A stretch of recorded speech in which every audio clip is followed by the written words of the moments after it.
Pavol. Dôležité je byť sám sebou. Aha, ale nie takto. Pau, pau, pau. Mr. PS in a house. Syko in deep playground. Yeah. 27 hearts beat.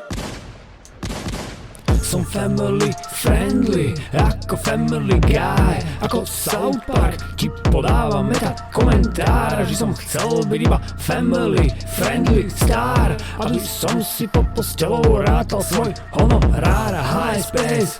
To je moje štúdio, djPS, to je moje meno, Bratislava. Takto je to miesto, kde môj nový album Syko Squad hrá tvoje staré rádio. Rozoberá temnotu, to sú úlety.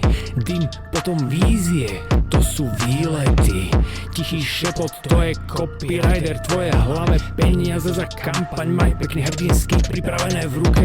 Nevyplatené faktúry lietajú vzduchom hluché, kým ty si vychutnávaš v reštaurácii drahý buket. HSPS, neviem, či som ti to vravel, nahrávacie sessions boli one man Woodstock divoké. Som v štúdiu, som mňou Syko. Syko. V hlave Syk. Čo? Svedčí mi to? Svedčí mi to. Som v štúdiu, som mňou Syko. Malo to byť korektné, ale to opäť tak trochu mimo. Som family friendly, ako family guy, ako South Park ti podávam meta komentár, že som chcel byť iba family friendly star, aby som si pod postelou rátal svoj honorár a HSPS.